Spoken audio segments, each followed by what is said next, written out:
Hello and welcome to the show, everyone. Wow, I take a few days off and there's cocaine in the White House and Bud Light's got another commercial. My goodness. My goodness. What is the world coming to? That is the question. We're going to talk about all of this. I think ESG is to blame. Thank you very much. It's the reason why Disney's having problems. It's the reason why Bud Light has had the problems it's had. It's the reason why, you know what, he wants to eat Ben and Jerry's these days. Anyway, it is a big problem. We're going to talk all about it with the former CEO of Carl's Jr. He knows a thing or two, shall we say. Mr. Andy Putster, he is going to be here to talk about branding. He's also going to give us his insight into whether or not Bidenomics is working. Spoiler alert, it's not. It's not. He's right there. Thank you for being here, Andy. I'm going to get right to you in a second. We want to point out that portions of the show are brought to you by LegacyPMInvestments.com. Give them a ring, 1-866-589-0560 if you're worried about inflation, if you want to look at diversifying your investment portfolio, LegacyPMInvestments.com. We will be talking about that again a little bit coming up. But without further ado, I want to introduce my friend, who is the former CEO, as I said, of Carl's Jr. as well as Hardee's. So what, 17 years, Andy? You were at those places. Years, so, you spent a lot of time. You know how it's done, shall we say. Well, I want to just share with you this little commercial that just aired for Bud Light. It's about 15 seconds here. And it's really kind of meaningless. But we'll talk about why it's so offensive to so many people. Take a listen, Andy. Okay, so there's this like NFL star and he sits down, he grunts, and then a whole bunch of other guys, they sit down and they grunt for a good old 15 seconds of just easy to drink at the end is the tagline amid all that grunting. And it just leaves us sort of, I guess, asking why. I mean, I don't think they know what to do right now. Can't blame them. Well, I think they actually finally figured out who they're selling beer to. They're not selling beer to the liberals, the progressives in San Francisco, New York, and Los Angeles. They're selling beer to guys who like sports. Now, that I don't think those ads are anything that would appeal to guys who like sports. I think they're just trying to say, look, okay, we screwed up. We know who we're actually selling to. This is our target market. Maybe we're being refocused, but it's not a good ad. If you wanted a good ad, you would advertise. You do an ad with things that people like the people in the ad would like to see. You know, in the old days, you might find something patriotic. Remember, they used to have the Clydesdales and the flag come out at Super Bowl events, or they'd have attractive young ladies in their ads, things that these people would actually be interested in. But I don't think anybody's interested in these guys sitting in lawn chairs and grunting. Who knows? But you see what they're trying to do here, right? They're trying to say, oh, wait, no, we get you, you guys. And I'm sorry, but like after everything that's happened, I think people really feel like it's pretty darn disingenuous. Look, you were the CEO of Carl's Jr., Hardee's for 17 years. Is that right? Do I have that right? Yeah. It was a long time. So, you dealt with branding and marketing, and I remember watching your commercials. What is it that was sort of, I'm guessing you kind of knew your customer, right? And you wanted to keep that customer loyal. What is it that kind of went wrong here? Like, what exactly would you say happened? Because as the CEO wants us to know, it's just one commercial, just one influencer, just one time. Well, the problem is you spend years trying to build up a brand. You try and create an image because you want people to feel like your product is something that they associate with their lifestyle, it's something they identify with. It's like Corvettes, the great American sports car. People that drive Corvettes feel good about that. Or if you drive a Ferrari or a Mercedes or whatever car you're driving, you want to feel like it's part of you.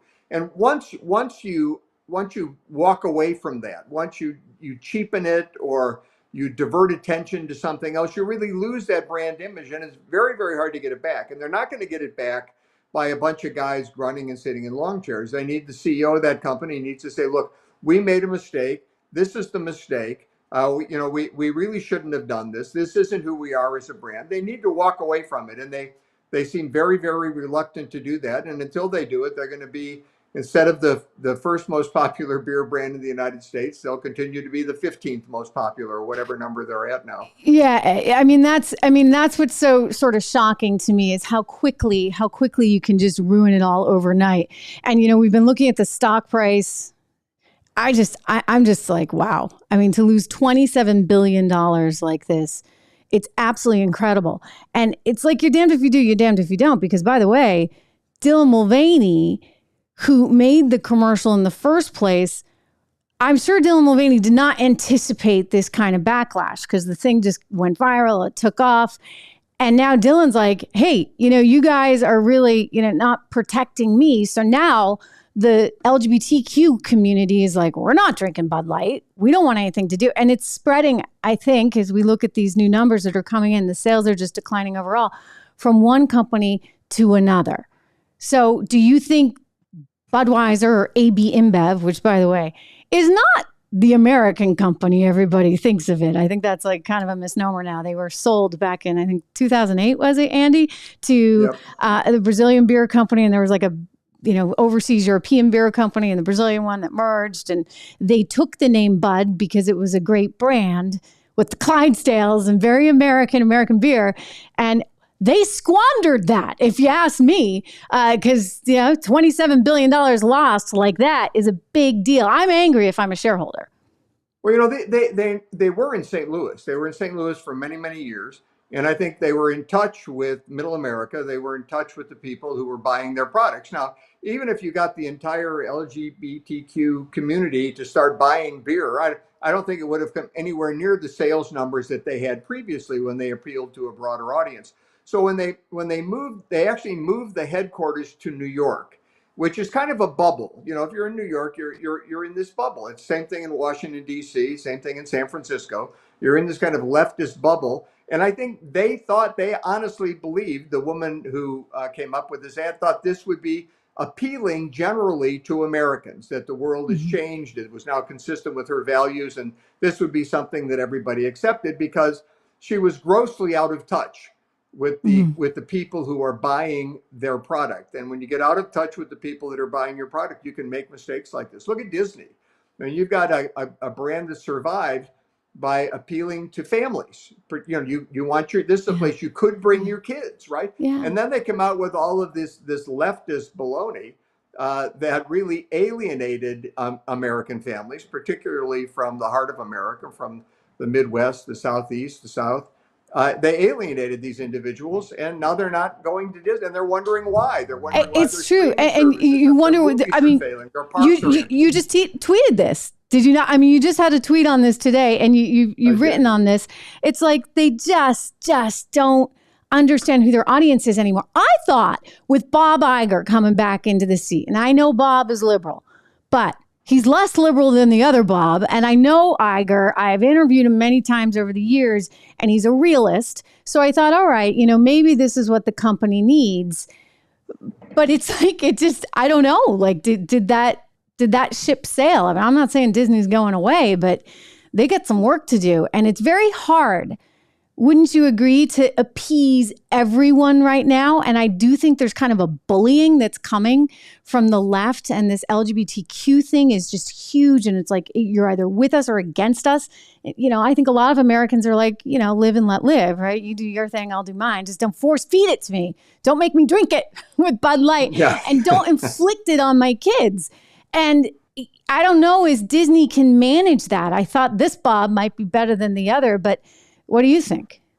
I think it's very, once you make that swing, once you go far one way or the other way, it's very difficult to come back because you will offend somebody. You were offending nobody. If you were neutral, right? Nobody was offended. Then you swing to the left or to the right, and to swing back, you're going to offend whatever group you were initially trying to please. So now they've gotten themselves into these really terrible positions. It's going to be very, very difficult to get out of it. But I think if you have a strong CEO who understands what needs to be done with the company, wants to rebuild the business, is going to have to come in and make the kind of changes that need to be made. I don't think the current management team can make those changes because they've already committed themselves. At Disney, you think Bob Iger's gone eventually? And I don't think any of these Target, Disney, Anheuser-Busch. I really don't think that the current management teams can convince consumers that they've changed. I think they need Interesting. new management teams to come in and say, look, we understand what the other guys did. It was a mistake.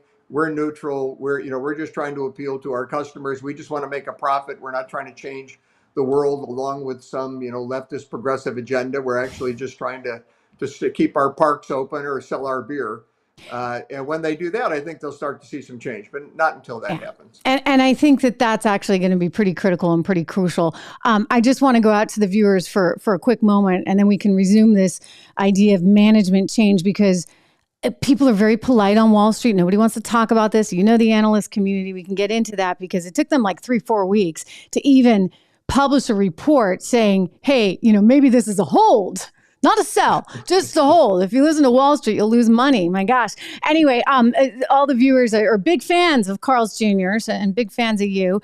I want to thank them all for being here. I see a lot of familiar faces. Michael Donald, yes, we have hit 80,000 subs, which is pretty remarkable because we just started doing this show live. I don't know. What do you think, guys? Like 2.5 months ago? So 80,000, it's great. We're growing every single day, and it's thanks to all your help. One of you recommending that everybody hit that like button and share the video to smash it for me. I would so appreciate it. Again, we're so happy to have my friend Andy here today because he has this expertise. 17 years, everyone, as the CEO of Carl's Jr. and Hardee's. Was it CKE Restaurants, right? And you had a number of different brands. Did you have different sort of demos then that you were targeting, and you just understood, okay, we market to this group for this brand, we market to this group for that brand? No, I actually tried to bring Hardee's and Carl's Jr. together to be a single brand, so that and people across the country started to regard them that way. That way, we could advertise nationally. Now, we couldn't change the names. This was kind of a problem. You couldn't call Hardee's Carl's Jr. in Raleigh, North Carolina, and you couldn't call Carl's Jr. Hardee's in Los Angeles. These brands had decades of brand building done, billions of dollars spent building up those names. So we tried to actually just have the same products, the same advertising, the buildings looked the same, and people began to understand that they really were the same brands. But we had made a decision to market to what we called young, hungry guys. It was 18 to 34-year-old males who bought about over 50% of the burgers that were sold in the United States were sold to this young, hungry guy demographic. So we decided, hey, nobody else is marketing to this demographic. This is something we should try and do. We did so aggressively with both brands and really took the company from bankruptcy. It was basically bankrupt when I took over. We were in that's why they put a lawyer in charge of it. I think they said, let's see if the cocky lawyer can fix this. That's right. And everybody should know Andy is a lawyer by background. By the way, and we'll get into the economy and all that stuff with you because you're also just one of the most brilliant economic policy thinkers I've encountered. But Andy has a legal background, so that's interesting. Yeah, they came in and they put a lawyer in charge because you guys were facing bankruptcy. Question for you. I don't know how familiar you are with Mr. Beast or the Mr. Beast burger, but Mr. Beast, of course, big internet star, like the most internet. So my little 80,000, like that's kind of a joke, right? Like that's how, he's like 80 million or something insane. Forgive me, it's probably even higher than that. Anyway, so he's like the biggest YouTube star out there, and he has licensed effectively his name to have the Beast burger, the Mr. Beast burger. And these, franchises, I guess, are doing pretty darn well, pretty smart business. You said you were after that younger male demographic. It sounds like he's kind of trying to do a repeat of what you were doing there at Carl's Jr. and Hardee's. Yeah, I think he'll do real well with it too, as long as he just needs to make sure that somebody's watching the shop. You can have a name, you can have great advertising, people come in the restaurants, but if you don't have good food, clean restaurants, and good service, they won't come back. And he needs to make sure whoever's using his name is being very, very careful with it and doing what needs to be done at the restaurant level, which is true in any retail business. You really have to take care of the customers, and you can have the greatest advertising in the world, but if you're not producing consistent with that, you will lose your business. We had the former vice chairman of Target on the program just the other day, and he was making the point that when he was at Target, things like the cleanliness of the store, the aisles, all of this stuff really mattered. He was sort of saying, look, Target really screwed up. with its Pride Month and the Tuck It swimsuits and the designer that I guess also sold Satan-inspired worshiping clothing as well. Like, people are out there saying, and they think it's a conspiracy theory, hey, they're going after our kids. And then suddenly Target has the Satan worshiping designer designing the stuff for the kids, and parents are like, okay, enough is enough. Like he said, I'm really shocked because it strikes me as a management failure on so many levels. They have too many bargain deals, sales deals, buy one, get one free kind of things going on. We didn't do that in my day. The aisles are getting messy. They're getting clunky. They haven't been managing their inventory well. And then along comes Pride Month and they're doing that. Do you think these companies' CEOs will be fired, whether it is Target, whether it is AB InBev, ticker symbol BUD, or whether eventually it becomes Bob Iger at Disney? Will shareholders hold them responsible? Well, the problem is that you have these boards of directors, which over the past 10, 15 years, they've been hiring people based upon their based on what they are, not who they are. In other words, they're hiring people based on race or sex. They're not, or political affiliation. They're not hiring people who, based upon their qualifications, merit, and character, to put on many of these boards. And so you have boards that you may see these ads, these mistakes, these misdirections that they're taking, maybe because of the people that are on the board of directors. They may not be sending the company in the right direction. I think often shareholders don't know who they're voting for.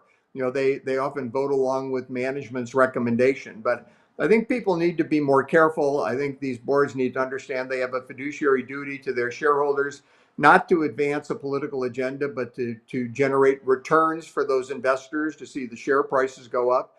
And if they're acting consistent with their fiduciary duties, you wouldn't take a brand like Target, which depends on families, right? It depends on families to survive and do this and engage in this kind of activity. And in addition to the aisles are dirty, there's too much discounting, so they're lowering their profits.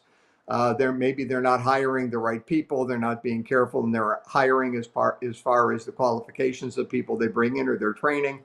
There could be a lot of operational mistakes. But you make a huge mistake, like alienating the people you count on to buy your products. You're going to see this kind of result. And I think the board of directors should act accordingly. Okay, but let's be realistic. There's this little thing called ESG. And if anybody doesn't know what that is, listen up really quickly right now, because it's called environmental social governance. And I know your eyes are just glazing over, right? But I think they do that intentionally. They want your eyes to glaze over. But the idea behind ESG, and BlackRock has been such a big proponent of it, run by Larry Fink, huge asset management company, largest in the world. And as a result, they have a lot of say. And if they buy or don't buy your stock, it's kind of a big deal. So all of these companies want to make sure that Larry's happy, that the ESG woke police are happy. And part of it means you got to have a certain diversity on your board. You've got to do a certain number of things for Pride Month. You got to do this, that, and the other. And I just question, this wasn't really in action, let's face it, I don't think, right back in 2017, when you left as CEO of CKE Restaurants, Carl's Jr., Hardee's, were you starting to feel this pressure, or is this much more in recent years? Because I think it's taking brands so far away from what they need to do. No, it definitely is in recent years. It actually started around the time I left.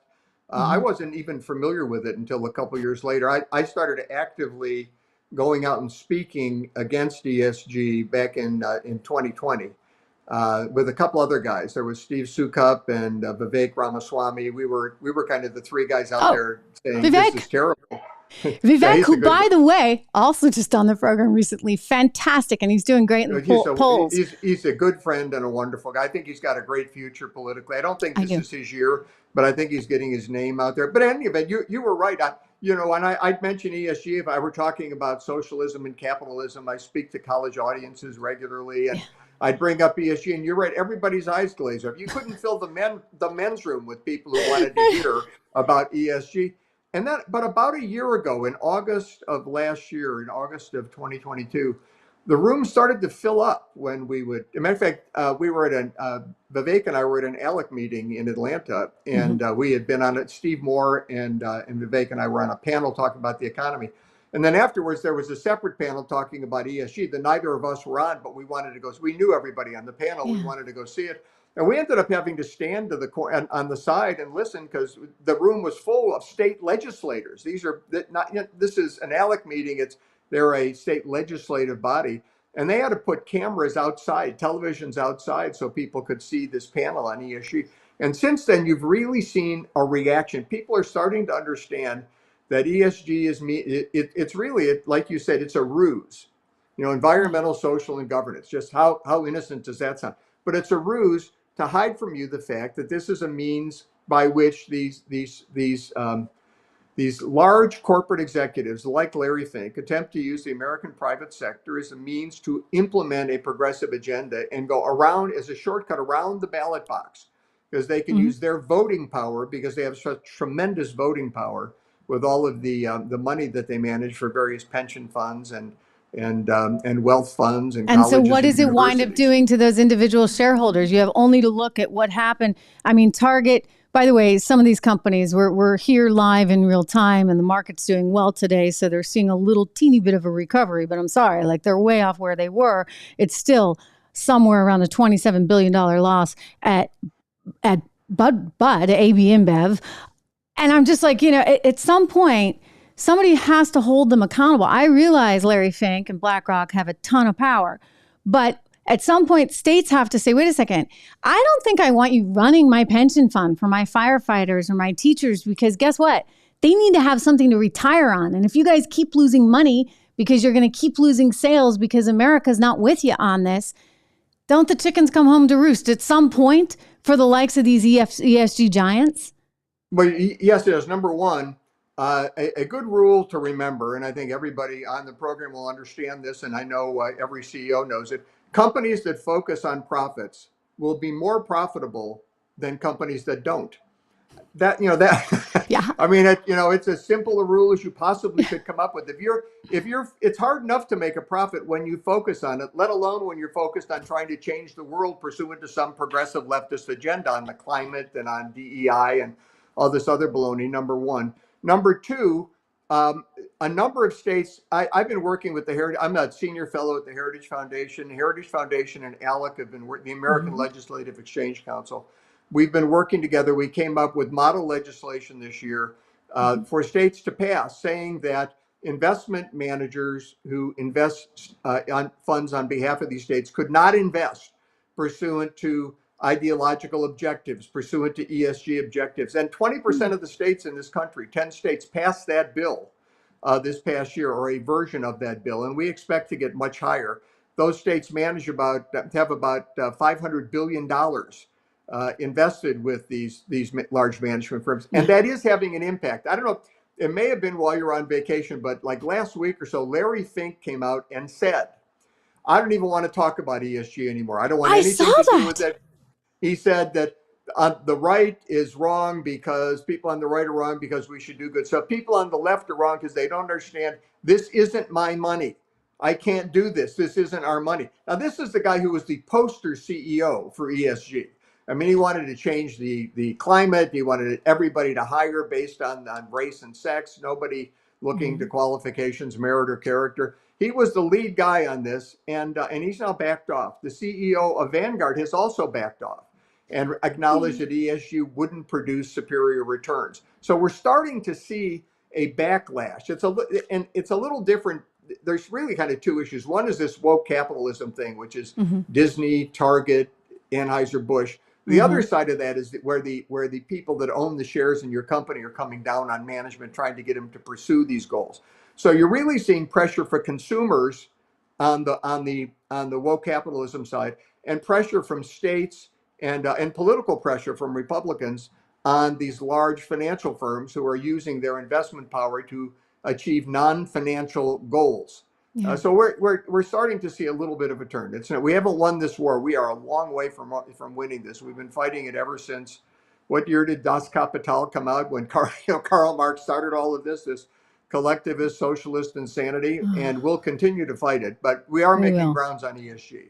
All right. So I want to turn to the overall economy right now, because, by the way, I think ESG has hurt these businesses. I think this idea that somehow you have to have every Tom, Dick, Harry, Sally, Susan, Cindy that has a myriad of colors and all of this. Like, look, I'll just say this. One, I'm a big believer in diversity, in that having people with different backgrounds helps form different ideas, right? So in that sense, it's very good.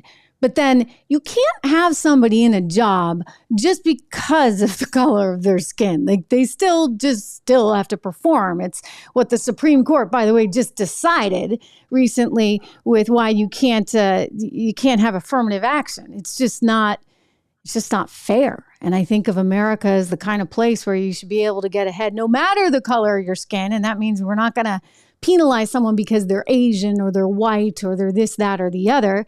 And we're not going to reward you just because you happen to be Black or Hispanic or this, that, or the other. So with that in mind, do we need kind of an affirmative action sort of Supreme Court ruling for, corporate America to feel like it can breathe and just say we want the best possible people regardless of the color of their skin? Well, as you know, the decision against the universities the Supreme Court just came out with was based on the Civil Rights Act of 1964, which said that if you were a government or a government-related entity, you couldn't make decisions based on race, religion, or other specific classifications. So the courts now said universities, which are getting federal money, can't do that. There also is a provision, and Justice Alito mentioned this in his dissent. There's also a provision in the Civil Rights Act that says if you have 15 or more employees, you can't make decisions on that basis. Now, this case didn't involve a corporation, but it's pretty clear that the Supreme Court, if a case comes before them on this basis, will make the same kind of decision. You can't have these affirmative action programs. And I would tell you, well, I'm also very much in favor of diversity. When I was running CKE restaurants, I emphasized from day one that nobody was to be promoted based on their race or their sex. Nobody was to keep their job. And over that 17-year period, when I left, we ended up with, I think it was 69% of our general managers in our restaurants were women and 70% were minorities. Now, we were in a sector where we would attract minorities, we would attract women, because these general manager jobs are they're great for single moms, and so we had a lot of minority single moms running restaurants. But it wasn't that way when I started. It became that way over time. And I think when you emphasize quality and merit and qualifications and character, you end up with a diverse workforce. The problem was in the old days that the whites got a preference. And then now, since affirmative action, minorities got a preference. Well, if we get back to where nobody has a preference, I think we're going to find a workforce that reflects America. But it has to be a colorblind approach to this. And if it's colorblind, I don't think minorities underperform whites. I think they perform, at least as well, if not better. By the way, and to say so, you realize that is frankly pretty darn prejudiced in and of itself. I mean, if you don't believe that minorities have a shot at all, they can't. I mean, that to me is pretty awful. I do think that there are some challenges from a socioeconomic standpoint that need to be overcome. I think that there's, the importance of family, community, church, school, all of these things, having two parents in a household. There's a lot of stuff that got messed up back in the 60s, and it's very hard to sort of recover from. And obviously messed up because, the whole history of the country and slavery, et cetera. I'm not discounting that. But what I am saying is that, and Larry Elder talks about this a lot, another man who's running for president. Larry Elder has said, look, another good guy. A great guy. African-American population was actually on a pretty good trajectory. And yet, like, somehow, once, welfare came along and you couldn't have a man in the house, it really destroyed that family unit, which set off a whole host of other economic challenges, which have led to many problems. And so the answer, if it were only as easy as just giving out a check, right? We know that money's not the solution. I think the public school system has proven that over and over again. You look at voucher schools and private schools that are trying to do a whole lot with very little. And it's not just, if it were as easy as, okay, we're going to give everybody reparations and then we will wipe a clean slate and everybody's, it's not that easy. It's far more complicated and there's more work to be done. Speaking of which, Joe Biden has been trying to sell us on this Bidenomics idea over and over and over again. And I'm like, gosh, you guys just keep thinking if you repeat it enough that maybe it'll work. Take a listen to this one. And guess what? Bidenomics is working. Yeah, right. Like I said, you know what? You just keep telling yourself that, and we'll see how it goes. I'll let you respond. I mean, I happen to think that Bidenomics has been like the biggest disaster in recent times, but you've been doing some research on this. You have an article in National Review. Walk us through it, Andy. Is Bidenomics working? Well, it's not working at all. And matter of fact, they had a video out recently that said, here's the truth. Here's the facts. Bidenomics is working. Inflation is down during the Biden-Harris administration, which isn't true. I mean, it was at 1.4% when Biden took office. It's now at 4%. Last year, it was 8.3%. So a truthful statement would be that the inflation rate's almost triple what it was when Biden took over. It's not down. So even, I don't know why they lie in these videos. I don't know why they come out with these statements that are just blatantly false. Well, because they think people are going to glaze over. It's like ESG, environmental social governance. As soon as you start talking about the economy, people are boring, the economy. I'm sorry, the economy is everything. This policy really matters. And Joe Biden thinks if he just can keep saying something like this, that it's going to be true. I'm sorry, it's a lie. We have inflation and we got to deal with it. I'm astonished at prices. I was visiting my hometown in New Hampshire recently and went to my favorite restaurant and I almost fell over. I mean, I just couldn't believe the prices and they can't get people to work. That's the other problem, right? Like nobody wants to work. Well, there are two things there. One is what they're trying to do and what they're trying to say, well, inflation was 9.1% last year in May. It's or 8.3% last year in May. This year it's 4%. Well, in fact, that's the inflation rate. That both of those are increases. In other words, right, that's not inflation. Inflation over that 2-year period was about 13% because inflation's like compound interest. It just keeps adding up. So when they say, well, we reduced it from 8.3 to 4, well, 4 is a high number. The Fed shoots for 2. So 4 is like double what the Federal Reserve is shooting for. So over 2 years, you have an increase of about 13%. So you're not, when you go into the stores, you're not saying, oh my God, thank God inflation was only up 4% this year. You're saying what cost me $100 2 years ago now costs me $113, which is the price that you're recognizing when you go into those stores. So they really are trying to avoid responsibility for the great increase in inflation. At the same time, they're taking credit for the inflation rate coming down. But the inflation rate went up. And Larry Summers, who was the Secretary of the Treasury under President Clinton, he was the head of the Council of Economic Advisors under President Obama. He was the president of Harvard University. This isn't some rightist conservative economist. This isn't, Andy Puzder or Steve Moore or Art Laffer. This is a left guy. And he said when they passed the American Rescue Plan in March of 2021, month after Biden's in office, 2 months after he's in office, he said, if you do this, we'll see inflation like we haven't seen in a generation. Well, he was absolutely right. Biden's policies caused this inflationary surge. Now, the rate at which it's increasing has come down. Well, number one, because you're rolling over huge numbers. If you had 8% inflation last year, it's hard to have 8% inflation this year. But even more importantly, the Fed Reserve is raising interest rates. They're trying to slow the economy to bring that rate down. It's not Biden policies that are slowing the rate of inflation increasing. It's the Federal Reserve. So they're trying to take Biden credit. policy actually would do the opposite. Just to be clear, I mean, he wants Exactly. he wants to find a new way around the Supreme Court so he can forgive these $10,000 and $20,000 loans that people took out to go to college. That one really, I mean, it's unbelievable. It's like, the poor kid who couldn't afford college and then became a plumber and is working hard to keep his business going, now has to pay for the kid that went to college and, majored in gender studies, no offense against gender studies, but, and can't find a job. I mean, come on. And that's Biden once again trying to give these handouts. And handouts, frankly, to a group of people that ought to know better. Well, but Jerome Powell's trying to slow the economy, right? He's trying to slow the economy so inflation comes down. because inflation is a regressive tax. Unlike our tax system where the more you make, the more you pay. That's a progressive tax system. The more you make, the higher the tax rate, as you know.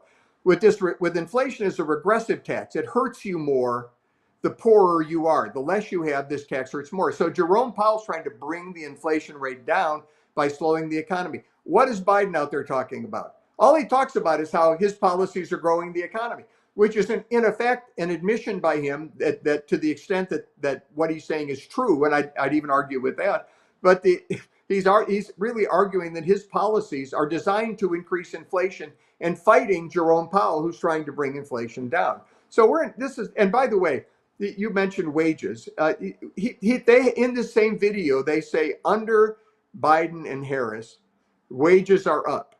Well, hourly wages were $11.39 an hour. I don't know why they lie about this. It's Bureau of Labor Statistics number. Anybody can look this up. They were $11.39 an hour when he took office. They're $11.03 now. That's not up. And by the way, when you account for inflation, is that it's even lower. Inflation adjusted was $11.39. Now is $11.03. Okay. They're not looking at inflation adjusted numbers. They're not looking at real wages. That's why and they'll say, "Oh, we're not lying," but they are. No. You watch this video. This video says, adjusted for inflation, wages are up. It actually it's worse than you can possibly imagine. And they've got this video out there with very flashily done with Biden walking in the Rose Garden and just saying things that just are factually false that you can easily identify. It'd be like but Biden the media won't call him out on it. Top of his law school class, Oh my gosh. I got to play that just for fun today because I was looking at that recently. That happened when I was a kid in New Hampshire. He wound up getting kicked out of the race as a result because it was just so positively ridiculous. He also really showed off the sort of testy side of his personality, which I'm told still exists. In fact, there was a recent article just the other day about that. I guess staffers are they say he can really have quite a foul mouth there in the White House. Look, again, if the guy gets things done, I think America would forgive a lot, but he doesn't get stuff done. And the economy, I'm sorry, first and foremost, this is the biggest deal. I have this is a question that I want to run by you, kind of just a big thought question. Look, they messed up, right? Because you had Biden spending every chance he could. You had Congress out there with their Inflation Reduction Act. That's another lie for you, just the wording of that one. You had, the Fed forever just printing money up until quite recently, and now they're going to try and raise again as we go into next year. It'll be challenging for the economy. I'm not sure how this is all going to play out. They're really walking a tightrope here. But my question to you, Andy, is, I go to the restaurant, prices are way up, yet the place is still packed and they can't find people to work. I mean, what is going on? How I get that, inflation, once it starts to take off and it gets embedded in the economy, is very hard to fight. And yet, if people aren't working, then how are they getting the money to go out to dinner? Well, number one, many of the programs that we implemented during the pandemic in an effort, because people were told not to work, stay shut down. So people needed money to survive. Many of those programs were supposed to end and they haven't ended. You may recall, you were very young, probably don't recall, maybe you recall reading about it, but Newt Gingrich and Bill Clinton had this program where if you got welfare, you had to work. There were work incentives connected with welfare. Those have mostly been removed. Kevin McCarthy got some of them back in place, but not all of them. So you still can get a ton of money from the government, number one. Number two, the savings rate, when President Trump left off, but President Trump, before the pandemic, under President Trump, was about 8-9%. It went up to about 30-some%. It was in the high 20s when Biden took office. It's now down to near historic lows. It's down like 3-4%. So people are still spending the money that they saved up during the pandemic. And then credit card charges are through the roof. I think we're at the highest consumer credit numbers we've ever seen coming out of the pandemic. And when Biden was elected, they were the lowest we'd ever seen because people had a bunch of money. They weren't using their credit cards. So you've got people are charging, they're spending their savings, and they're getting government benefits. So and you're also seeing increased wages for people who are working because you've got so few people willing to work. We're still way under the labor participation rate, which is another thing that makes everybody's eyes glaze over, but is really what drives the unemployment rate. And we're still way, way below where we were when the pandemic hit. So is this why, not to get too political, but look, I think the economy is everything. I think people didn't quite realize that. I kept saying, like, pay attention to policy, please pay attention to policy, because it wasn't very clear what Joe Biden's policies were. I mean, he didn't talk policy. He didn't want to talk policy while campaigning. But you look at his numbers on the economy right now, and they are atrocious. You look at the newest poll data out, which shows Donald Trump beating him if the race were held today, which is pretty interesting. I mean, we'll see. I think that if Trump is the nominee, the challenge he's going to have to overcome is just the onslaught, right, from the media that he got before and that he'll continue to get. So he has to make sure that he can actually reach people and not get fully shut down. But with all that in mind, like, do people vote their pocketbooks? I mean, they didn't, I don't think, last time around, but things are now so bad that it might actually really be a problem for Biden come 24. Well, it should be a real problem for him. And whether, there is Donald Trump really is not, he's not this evil guy that the press portrays him to be. He's not perfect. He's like anybody else. But this is somebody who's been under relentless attack for 8-9 years now, just nonstop, trying to find anything they possibly can that this man does that's wrong. But as president, he was very effective. We had an incredibly strong economy. We now have an incredibly weak economy. And if you want to continue with America's weakness internationally, you want to continue with America's weakness domestically, economically, and if you want to continue with America's weakness at the border, allowing people in illegally in droves, then Joe Biden's your guy. And it is embarrassing, really, to see him on the international stage. It's embarrassing to see him speak publicly. It's embarrassing to watch these video clips, which initially were kind of funny, but now now you really have to take them more seriously. So there are real issues here with President Biden. I'm hopeful that whoever the nominee is for the Republican Party, and it certainly looks like it'll be Donald Trump, I'm certainly hope that we can bring a victory in 2024, because the country's future, our children's future, our grandchildren's futures depend on it. We can't have another 4 years like this. It just can't. We just can't. Yeah, I'm really worried about it. I really am. And the left will come back with, oh, well, democracy will be destroyed, et cetera. But that's their go-to move. And with that as their sort of ammunition, it gives them a tremendous amount of power, right? And we saw that with social media companies, et cetera.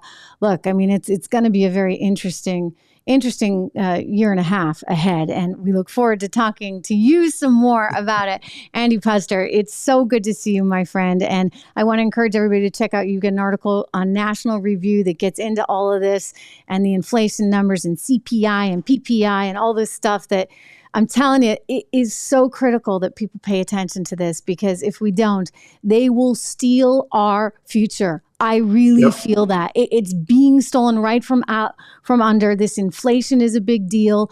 This whole wokeism is ruining the American economy and our competitiveness, and we need to take it seriously. So thank you, Andy.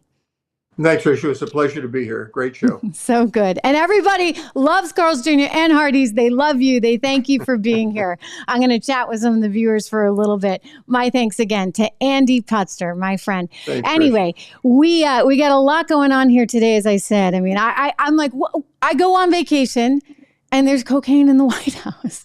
Let me just tell you, guys, I've been in the White House many, many, many times. Oh, we still got Andy with us. I got to turn off his microphone. There we go. I have been in the White House many times. I have been there to interview officials and the president, and the security is like serious, right? Like it's like major security. You're not getting anything through there. I don't know how that happened. Like, I really don't know how that happened. And now there's been a bunch of different stories. Who knows? I don't care whose it is, right? All right, let's just start with that.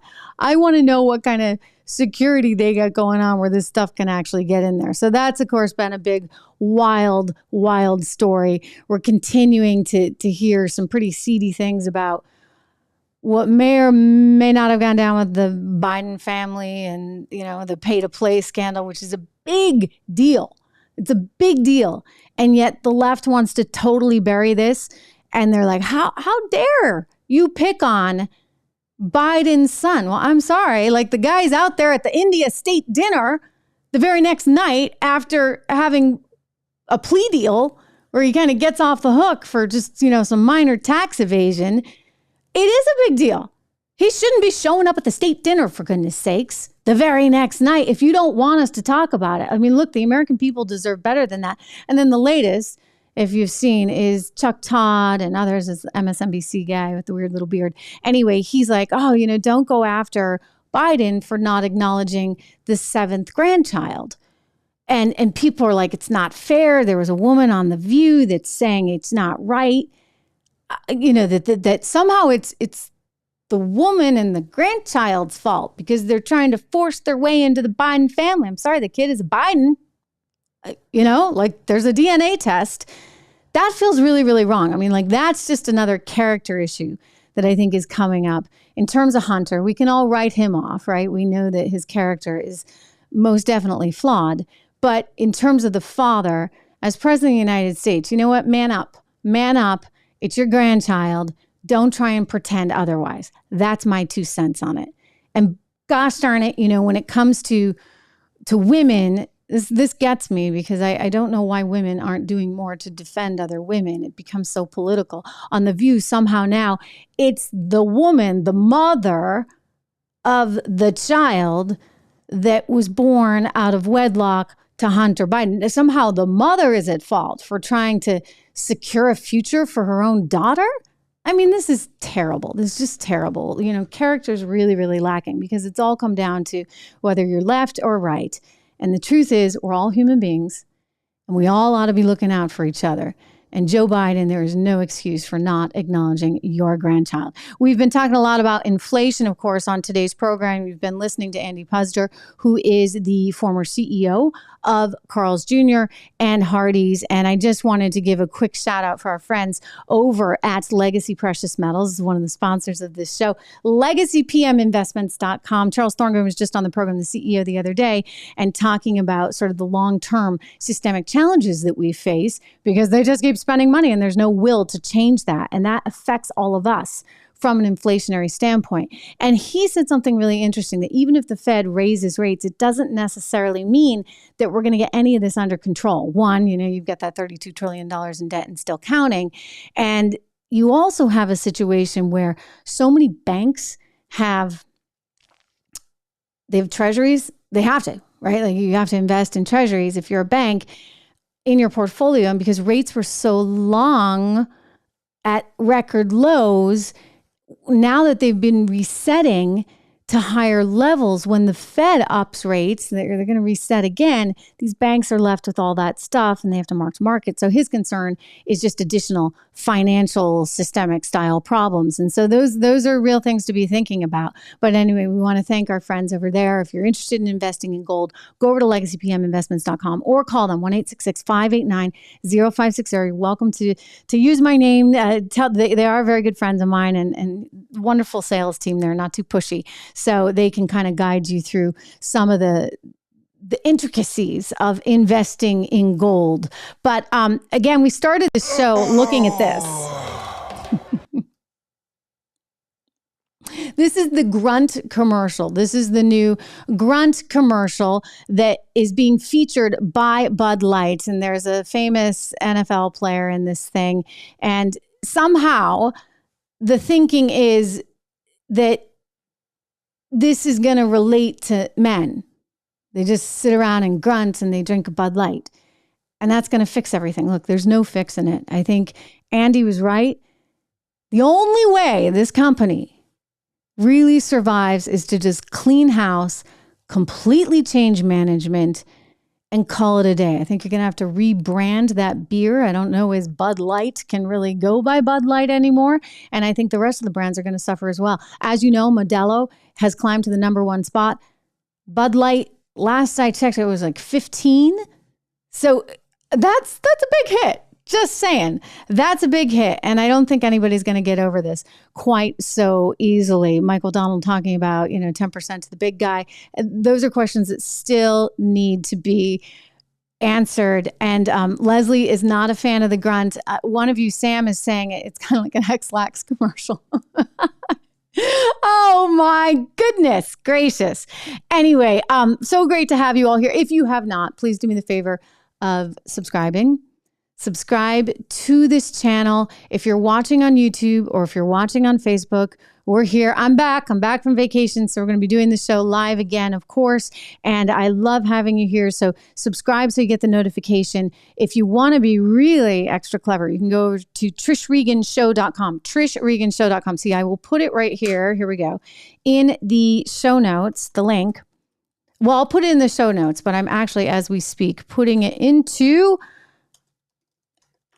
the chat with you. So that is my website, which is, forgive it, it's being worked on right now as we speak, but you can sign up for my email there and you can stay in touch and find out about updates and things like that. But make sure you subscribe, hit the like button, make a comment, that all helps below. And hey, congrats guys. Like, listen, it is really and truly thanks to you that we are now at 80,000 subs and still counting. So something certainly to be proud about. I thank you again, and I'll see you right back here tomorrow.